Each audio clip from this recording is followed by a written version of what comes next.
नमस्कार, मैथ्स की online classes में आप लोगों का स्वागत है। 12th RBS एक अपन नया टॉपिक स्टार्ट करेंगे, ठीक है। तो सारणिक अपन शुरू करने वाले हैं। अपन सारणिक के अंदर देखो भाई, सबसे पहले अपन स्टार्ट से। तो सारणिक होता क्या है? सारणिक होता है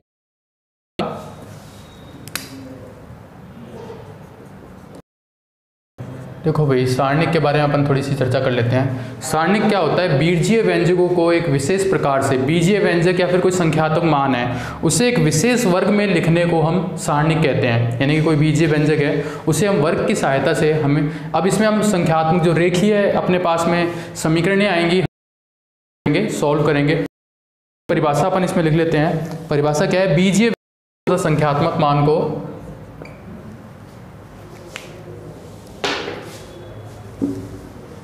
बीजीय व्यंजक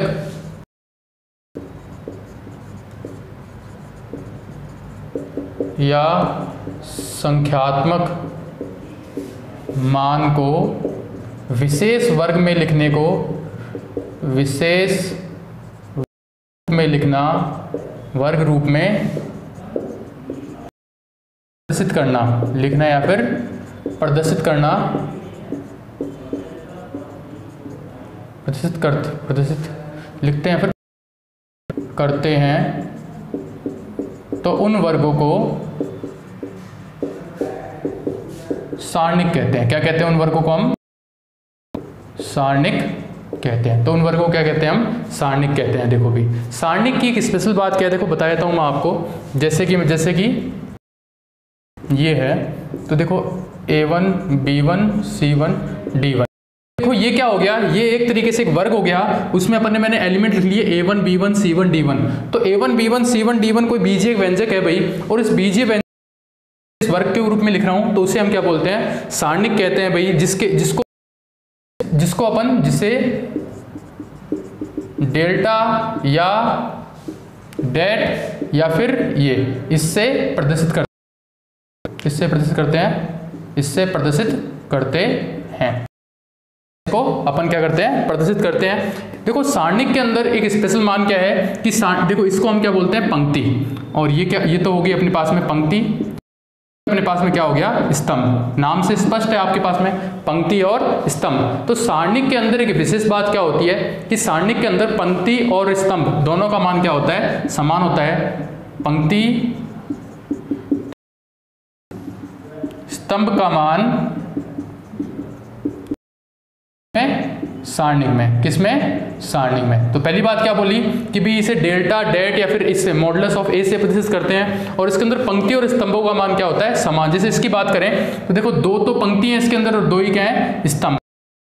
बोलेंगे दो कोटि का, इसे हम क्या बोलेंगे? दो कोटि का। जितने पंक्ति और जितने पंक्ति या स्तंभ होते हैं, स्तंभों की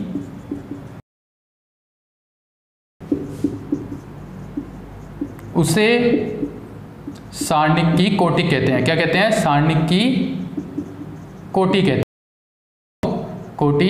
कहते हैं। देखो जितनी पंक्ति और स्तंभ होंगे ना, उसे अपन क्या बोलेंगे? सारणिक की कोटि। जैसे ये कितनी कोटि का है? ये 2 कोटि का है। मैं 3 कोटि का लिखूं अभी आपके सामने, 3 कोटि का लिखूं अगर आपके सामने, तो ऐसे हो जाएगा डेल्टा इजिकल टू ABCDEFGH के। ये कितनी कोटि हो गया? 3 कोटि का। ये कितनी कोटि का हो गया? 3 कोटि का। और यहां से हम उसको प्रदर्शित करते हैं पंक्ति और स्तंभों की संख्या। ये इसमें 2 तो पंक्ति होगी और 2 ही क्या हो गए? स्तंभ। पहले हम लिखते हैं पंक्ति और उसके बाद हम क्या लिखते हैं? स्तंभों की संख्या। उसके बाद हम क्या लिखते हैं? स्तंभों की संख्या। ठीक है। तो ये अपने सारणिक की बेसिक इंफॉर्मेशन हो गई भी आपके पास में कि भाई सारणिक के अंदर क्या क्या होता है भाई। 3 पंक्ति 3 स्तंभ होते हैं। अब अपन बात करेंगे सारणिक का निरूपण। अगला टॉपिक है अपने पास में सारणिक का निरूपण भाई। तो सारणिक का निरूपण कैसे करते हैं अपन कि सारणिक के अंदर पंक्ति और स्तंभों का मान हमेशा क्या रहता है? बराबर रहता है, और जितनी पंक्ति होगी उतने ही उसमें क्या होंगे? स्तंभ होंगे। ये एक विशेष बात है। मैट्रिक्स में ऐसा होना जरूरी नहीं है, इसके बाद में आप मैट्रिक्स पढ़ेंगे, मैट्रिक्स में ऐसा होना जरूरी नहीं है, लेकिन सारणिक में ये श्योर है भाई। तो अपने पास में टॉपिक क्या आ गया अगला? सारणिक का निरूपण। सारणिक का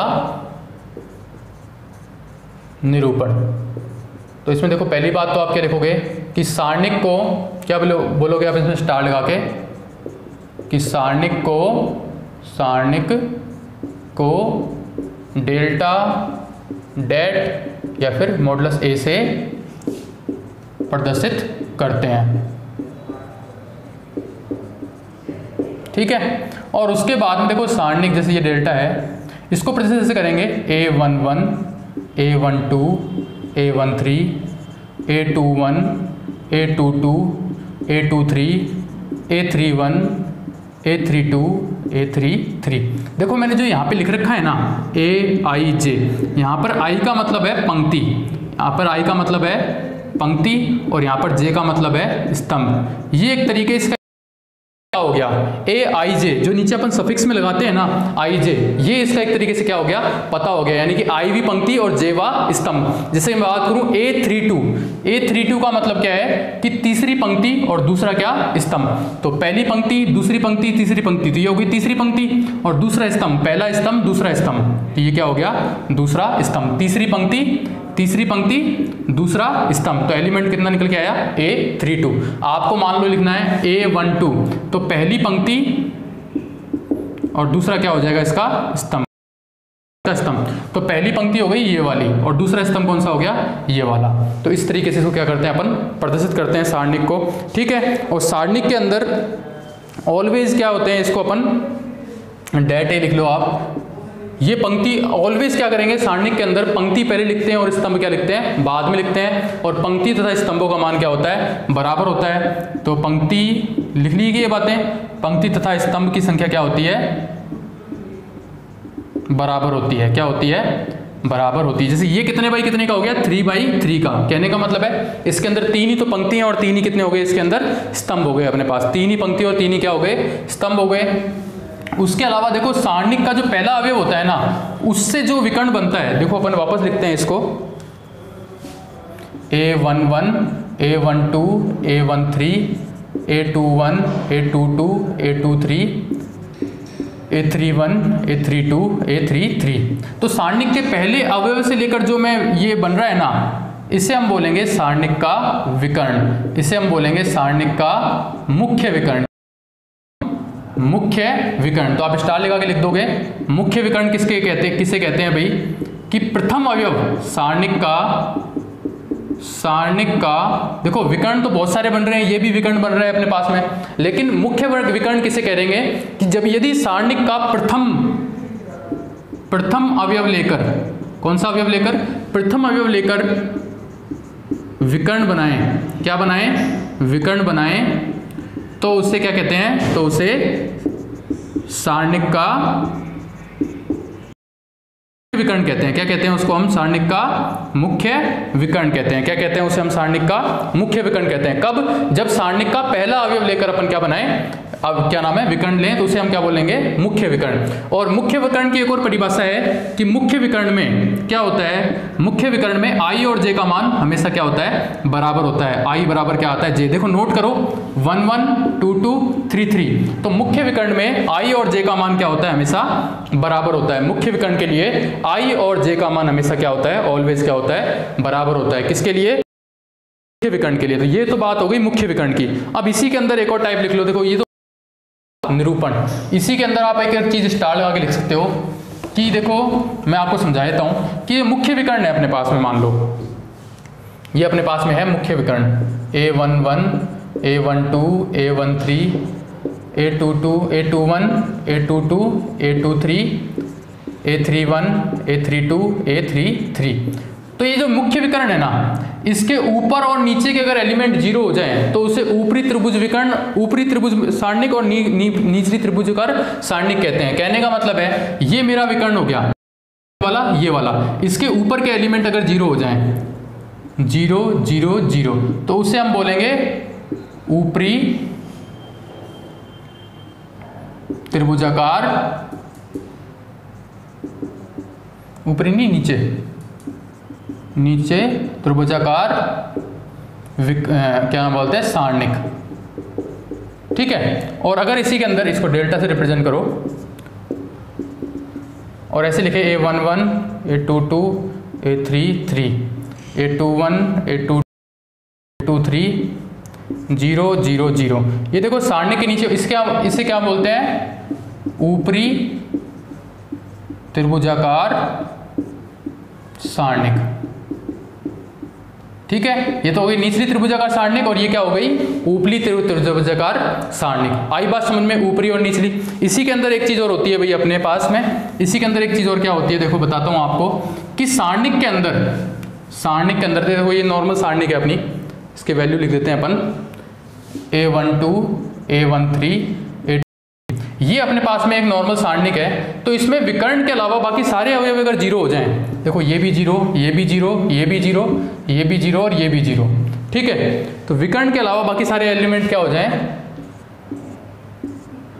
0 हो जाएं, तो उसे हम क्या बोलेंगे, विकर्ण सारणिक। क्या बोलेंगे उसको हम, विकर्ण सारणिक। तो आप यहां पर स्टार लगा के लिख दोगे विकर्ण सारणिक। विकर्ण सारणिक कौन सी होती है, जिसमें मुख्य किसके अतिरिक्त, मुख्य विकर्ण के अतिरिक्त सभी, मुख्य विकर्ण के अतिरिक्त सभी अवयव क्या हो,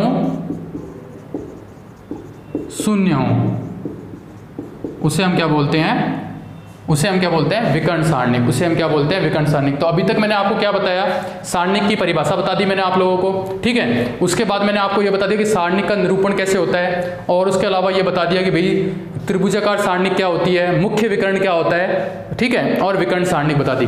एक चीज और स्टार लगा के लिखने वाली बात, अच्छा स्टार लग जाएगा अपने पास में, कि जो मुख्य विकर्ण, ये मुख्य विकर्ण सारणिक हो गई अपने पास में, लिख लो भाई विकर्ण सारणिक हो गई, मान लो अपने पास में विकर्ण सारणिक, या फिर त्रिभुजाकार सारणिक, या फिर त्रिभुजाकार सारणिक है, मान लो त्रिभुजाकार सारणिक, ऊपरी निचली इससे फर्क नहीं पड़ता, त्रिभुजाकार सारणिक। त्रिभुजाकार सारणिक में अगर इसका मैं मान निकालूं, क्या निकालूं, इसका निकालूं यानी कि इसका हल निकालूं। देखो हल निकालना मैं आपको सिखाऊंगा, लेकिन एक शॉर्ट ट्रिक है।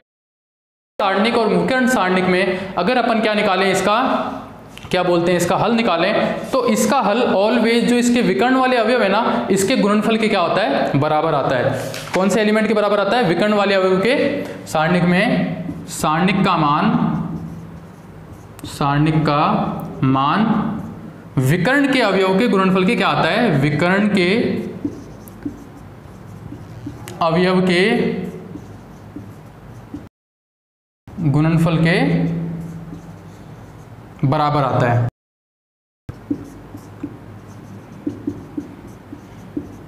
ठीक है भाई, कि विकर्ण सारणिक या फिर त्रिभुजाकार सारणिक है, तो इसका मान के लिए बहुत ही ईजी है, आपको इसको सॉल्व करने की देखने की जरूरत नहीं है। इसके जो भी, जैसे कि मान लो ऐसे लिखा हुआ है 1 2, ऐसे लिखा हुआ है 1 2 2 3 4 1 2, तो इस सारणिक को आपको हल करने की देखने की जरूरत नहीं है, आपको डायरेक्ट लेना है 4 या 12 डायरेक्ट।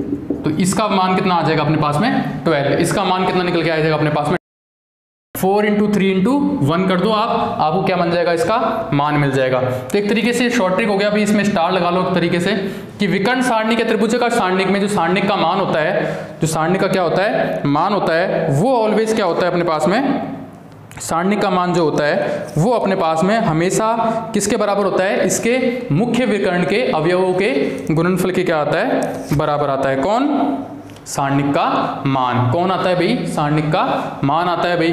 आगे अगर अपन बात करें, ये तो हो गई सारी बातें अपनी विकर्ण के परिभाषा से रिलेटेड। अब मैं बात करता हूं सारणिक का और सारणिक की उप सारणिक के बारे में। तो देखो सहखंडजक और उप सारणिक क्या होते हैं, पहले मैं देख लेता हूं, एक नॉर्मल सारणिक लिख लेते हैं अपन अपने पास में। टॉपिक अपने पास क्या आ गया, उप सारणिक तथा सहखंडज। तो सबसे पहले मैं बात करता हूं, देखो एक अपने पास सारणिक है A B C, या फिर ऐसे कर लो इसको, A B C की जगह क्यों लिखो, जो हमेशा से अपन लिखते आए हैं, A11 A12 A13 A21 A22 A23 A31 A32 और A33। ये अपने पास में क्या आ गया, एक सारणिक आ गई। इसके किसी भी एलिमेंट का, किसी भी अवयव का अगर मेरे को सारणिक पूछ रहा है कि भाई उप सारणिक निकालो, आप ये बात तो समझ गए होंगे कि सारणिक की उप सारणिक क्या होती है, कि सारणिक में से कोई एलिमेंट है, कोई अवयव है, उन्हीं का जो अगर अपन समूह लें तो उसे हम क्या बोलेंगे, उप सारणिक बोलेंगे। लेकिन इसमें एक विशेष परिस्थिति है भाई, जैसे कि मान लो A11 का उप सारणिक, A11 का उप सारणिक जिसे मैं रिप्रेजेंट कर रहा हूं M11 से। तो देखो बहुत ही आसान सा तरीका है कि अगर A11 की उप सारणिक पूछी है अपन ने, तो ये वाला हिस्सा भी आप अपने हाथ से दबा लो और ये वाला हिस्सा भी अपने हाथ से दबा लो। आपको क्या दिख रहा है, आपको दिख रहा है A22, A3, A23, A32 और A33। ये जो आपके पास निकल के आएगी, ये आएगी A11 की उप सारणिक। ये आपके पास जो निकल के आएगी वो निकल के आएगी सारणिक। ठीक है, A11 की उप सारणिक। अगर मान लो आपसे 32 की उप सारणिक, A32 की उप सारणिक, तो A32 कहां गया भाई, ये रहा A32। A32 की उप सारणिक का मतलब ये वाली लाइन दबा लो और ये वाली लाइन दबा लो। आपको क्या दिख रहा है, आपको दिख रहा है A11, A13, A21, A3। ये जो वैल्यू आप, ये वैल्यू किसकी निकल के आएगी, A32 के उप सारणिक की, A32 के उप सारणिक की। लेकिन निकल के आएगी, इसकी वैल्यू ऐसे निकल के आएगी। इसको इससे क्या करना है, मल्टीप्लाई, A22 A33, फिर माइनस लगाना है आपको और इसको और इससे क्या करना है, मल्टीप्लाई, A23 A32। ये निकल के आएगी आपके पास में M11। ये आपके पास क्या निकल के आएगा, M11। सेम यही बात है आपके पास A32 अगर आपको फाइंड करनी है तो आप इसको मल्टीप्लाई करो, A23 माइनस A21 A13। ये आपके पास जो मल्टीप्लाई निकल के आएगा, ये आपके पास जो निकल के आएगा, ये निकल के आएगा उप सारणिक का मान। ये क्या पास आपके पास निकल के आएगा, उप सारणिक का मान। इजी सी बात है, समझ गए होंगे आप इजीली।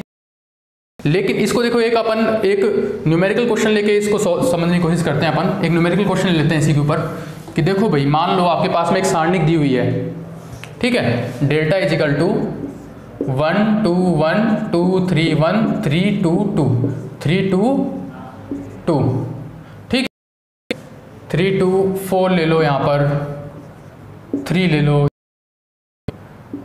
5 ले लो, ठीक है, ऐसे ले लिया। अब मान लो का उप सारणिक पूछा है इसने अपन से, क्या पूछी है, 1 की उप M11 पूछा है इसने। मान लो अपन से क्या पूछा है, M11 की उप सारणिक। तो आपको ये लाइन दबानी है और ये लाइन दबानी है। आपको क्या दिख रहा है, 3 5 2 4 दिख रहा है ना। इसका आंसर कितना आएगा, 4 तिया 12 5 दूनी 10। वैल्यू कितनी निकल के आई इसकी, 2। यानी कि इसका M11 की उप सारणिक कितनी निकल के आएगी, 2। M11 की उप सारणिक। समझ गए अच्छे से बात, और समझाएं, समझा देते हैं भाई।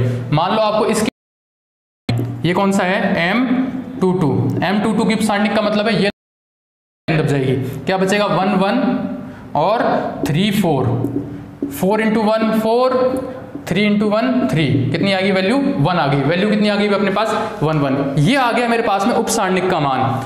यहां तक तो बात थी उप सारणिक की। अब इसी में छोटी सी बात ऐड करते ही ये क्या बन जाएगा अपना, सहखंडज। क्या बन जाएगा, ये सहखंडज बन जाएगा। वो देखो वो क्या होता है, ये सारी बात तो उप सारणिक से। सहखंडज समझो भाई आप इसके अंदर अच्छे से। सहखंडज समझाता हूं आपको, एक एग्जांपल से समझाएंगे आपको सहखंडज। सहखंडज क्या होता है कि मान लो एग्जांपल है 1 3 2 2 1 6 1 5 4, ये है। इसका आपको सहखंडज निकालना है, कौन से, पहले एलिमेंट का, ठीक है। इसको हम रिप्रेजेंट करते हैं F11 से। तो इसका जो सहखंडज निकलेगा, वो देखो कैसे निकलेगा कि यहां पे लिखेंगे आप -1 की पावर i + j और यहां पर होगा mij। समझ में आ रही है बात, -1 की पावर ij और mij। F11, तो मुझे सबसे पहले चाहिए M11 का मतलब सारणिक 1 1। सारणिक 1 1 क्या हो जाएगी, इसको दबा लो, इसको दबा लो, क्या बचेगा 4। अब तो आप डायरेक्ट निकाल सकते हो, 1 6 5 4, क्या निकल के 4 - 30, 4 - 30 यानी कि 26। लेकिन ये निकला आपके पास में सारणिक, ये क्या निकला आपके पास में सारणिक। हमें सारणिक नहीं निकालना, हमें निकालना है सैखंडज।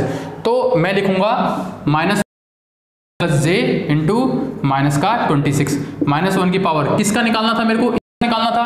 तो इसके लिए आई जे कितना होता है, A11 है, यानी कि पहली पंक्ति पहला स्तंभ दोनों के लिए 1 + 1, 1 + 1 कितना हुआ, 2 हुआ। 2 यानी कि ये क्या बन गया, प्लस का, यानी कि आंसर, यानी कि ये कितना निकल के आएगा, -26।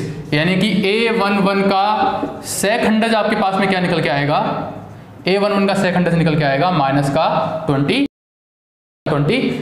अगर मान लो आपको इसका सेकंडज निकालना था, ठीक है, तो इसका सेकंडज निकालने के लिए क्या करो, -1 की पावर, ये कितना हो गया, ये हो गया आपके पास में दूसरी पंक्ति तीसरा स्तंभ, यानी कि 2 + 3। और यहां देख लो इसको और इसको बंद कर दो, कितना आएगा 4 - 2। 4 - 2 कितने होते हैं, 2 होते हैं भाई। ये प्लस का हो ही गया, सॉरी ये माइनस का हो गया, तो सेकंडज कितना आया, -2। तो एक छोटे से क्वेश्चन से इन दोनों को मैं आपको समझा देता हूं अच्छे से, कि 6 का सैखंडज कितना निकल के आएगा, -2, यानी कि -1 की पावर I + j इंटू 2 3। और 6 का उपसारणिक क्या निकल के आएगी आपके पास में, 6 की उपसारणिक क्या निकल के आएगी, +2। इतना फर्क है दोनों में, समझ गए होंगे अच्छे से सारणिक और सैखंडज का मतलब। अगर ये बात आप अच्छे से समझ गए हो तो अब सारणिक को हल करने में आपको कोई दिक्कत नहीं आएगी। मैं आपको समझा देता हूं सारणिक को हल करना। अपने पास में सारणिक का विस्तार, सारणिक का विस्तार आप किसी भी एलिमेंट को लेके कर सकते हो उसका, ठीक है। अगला टॉपिक है अपने पास में सारणिक का विस्तार। सारणिक का विस्तार, तो विस्तार देखो आप किसी भी एलिमेंट को लेके कर सकते हो इसमें। इसके लिए क्या करूं, मैं एक एग्जांपल ही ले लेता हूं आपको, वो आप अच्छे से समझोगे भी, कि ये अपने पास में डेल्टा है, डेल्टा = 1 2 3 1 4 2 1 6, ये है भाई। इसका विस्तार करना है, मान लो पहली पंक्ति से, किससे करना है, विस्तार करना है पहली पंक्ति से। तो देखो बहुत सबसे पहले आपको इससे करना है, तो इस एलिमेंट को पकड़ो, इस एलिमेंट को पकड़ो और चेक किया I + j का मान इसके लिए क्या है। I + j का मान अगर इसके लिए सम है, I + j का मान, I + j का मान अगर सम है तो धनात्मक चिन्ह, और I + j का मान अगर विषम है तो क्या लेना है मेरे को, ऋणात्मक चिन्ह लेना है। कौन सा चिन्ह लेना है मेरे को, ऋणात्मक। तो इसके लिए I + j का चिन्ह हो जाएगा सम, तो प्लस का आएगा। अब देखो आप इस क्या मिला आपको, 6 और फिर माइनस लगाओ बीच में, पहले इसको मल्टीप्लाई करो और फिर इसको मल्टीप्लाई करो। 6 - 4 कितने हुए, कितने हुए, 2 हुए। अपना इतना काम हो गया भाई।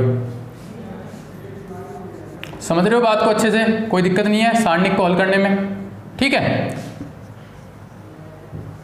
कोई दिक्कत नहीं है भाई, ठीक है। अब आप एलिमेंट लोगे 2, पहले इसको लोगे फिर इसको लोगे फिर इसको लोगे, 3 एलिमेंट है। अब आपने ये एलिमेंट लिया, इसके लिए I + j का मान कितना हुआ, ये कौन सा एलिमेंट है, यानी कि I + j का मान कितना है, विषम, यानी कि ये किसका साइन आ जाएगा।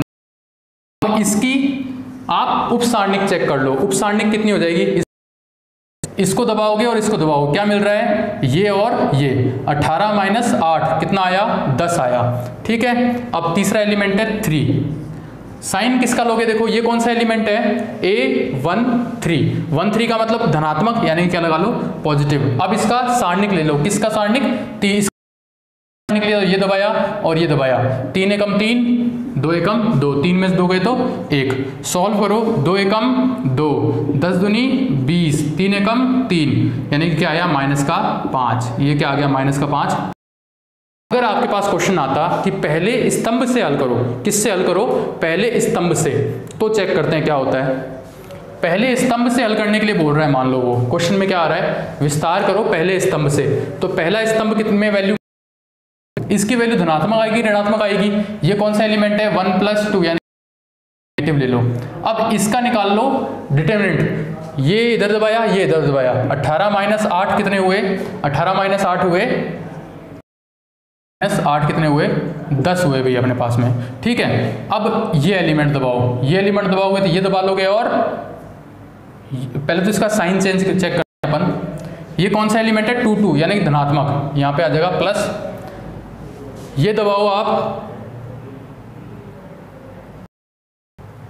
ये दबाओगे और ये दबाओगे, 6 माइनस 6 0, 6 माइनस 6 0, तीसरा एलिमेंट है।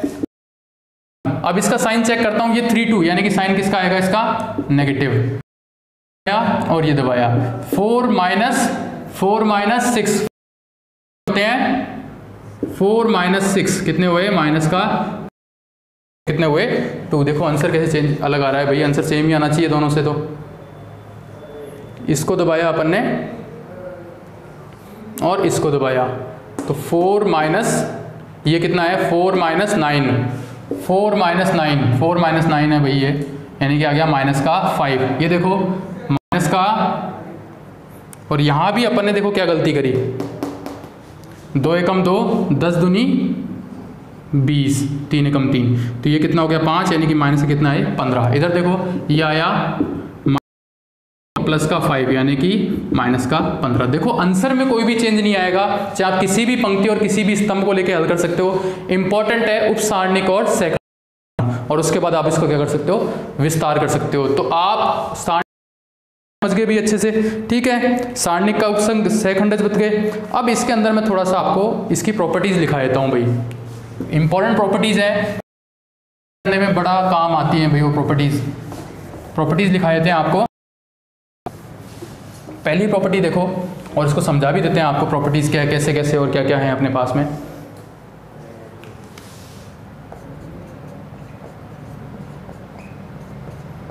पहली कि सारणिक के अंदर किसी सारणिक की पंक्तियों और स्तंभों को परस्पर बदला जाए तो उसके मान नहीं बदलता। पहली प्रॉपर्टी है।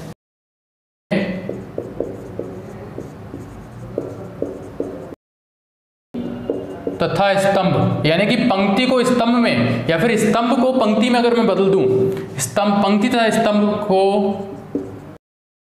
बदलने पर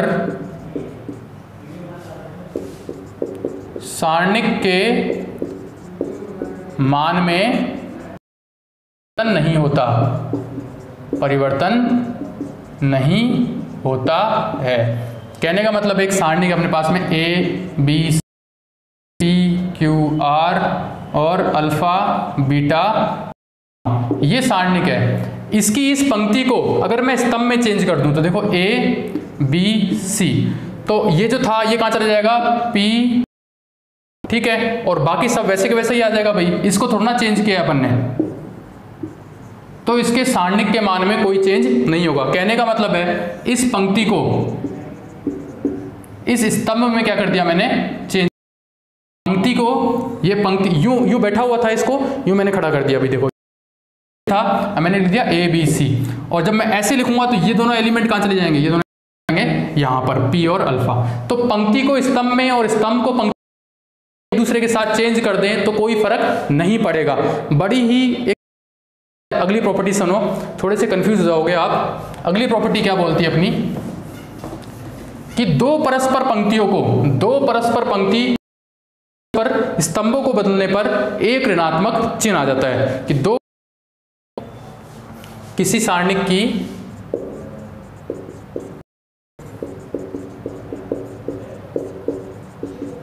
आसन पंक्ति, आसन मतलब एक दूसरे के साथ, आसन पंक्ति या फिर स्तंभ को, आसन पंक्ति या फिर आसन स्तंभों को बदलने पर सारणिक के मान में ऋणात्मक हो जाता है। क्या हो जाता है, सारणिक का मान में चिन्ह बदल जाता है, सारणिक का चिन्ह बदल जाता है। एग्जाम्पल लेते हैं, जैसे कि A B C P Q alpha beta gamma. तो देखो अगर मैं ऐसे लिख दूं Q R A B C alpha beta gamma, तो इसके चिन्ह में क्या आ जाएगा, चेंज, चिन्ह में क्या आ जाएगा, ये वाली पंक्ति को इस वाली पंक्ति से क्या कर दिया मैंने, बदल दिया, इस वाली पंक्ति से क्या कर दिया मैंने, बदल दिया भाई, तो कोई चेंज नहीं हो गया भाई। आसन पंक्ति और स्तंभ बोलते हैं। तीसरा है सारणिक की दो पंक्तियां समान होने पर इसका मान क्या होता है। तीसरा है अपने पास में गुण कि सारणिक की दो पंक्तियों का मान अगर समान हो तो इसका मान क्या होता है, 0 यानी कि शून्य होता है। मान क्या होता है, शून्य होता है भाई। देखो तीसरी प्रॉपर्टी है, सारणिक में यदि दो पंक्ति या दो स्तंभ का मान समान हो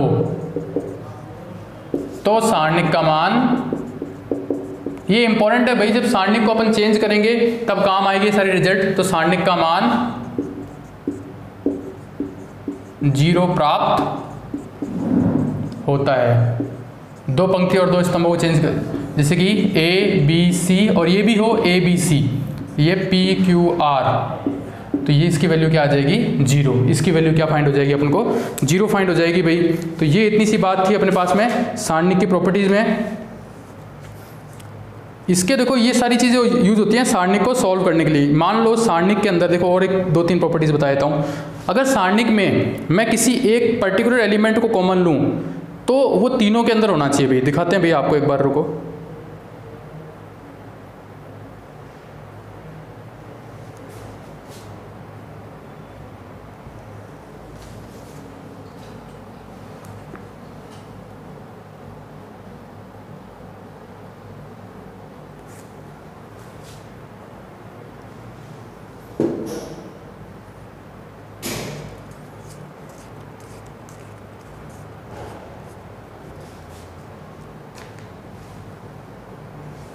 जैसे कि देखो आपके पास एक एग्जांपल है इस टाइप से, मान लो इसको लिखाते नहीं है, इसको एग्जांपल समझा देते हैं आपको। अपने पास में A plus alpha, B plus beta, C plus gamma, ये हो गया P, ये हो गया Q, ये हो गया R, ये हो गया अल्फ़ा, बीटा और गामा। तो इसको ऐसे लिखेंगे, अल्फ़ा बीटा गामा नहीं लिखो, इसको लिख दो X Y और Z। तो इसको मैं ऐसे लिख सकता हूँ भाई, A B C P Q R X Y Z plus alpha beta gamma P Q R X Y Z। कहने का मतलब है अगर कोई सेम एलिमेंट इसमें ऐड हो रहा हो तीनों में, अल्फ़ा बीटा गामा, तो सारणिक को हम उसके योग के रूप में क्या कर सकते हैं, प्रदर्शित कर सकते हैं। सारणिक को अपन उसके योग के रूप में भी क्या कर सकते हैं, प्रदर्शित कर सकते हैं। ये जरूरी नहीं है पंक्ति में हो, ये स्तंभ में हो तो भी अपन ऐसा काम कर सकते हैं भाई। पंक्ति के साथ भी, स्तंभ के साथ भी ये काम कर सकते हैं अपन, ठीक है।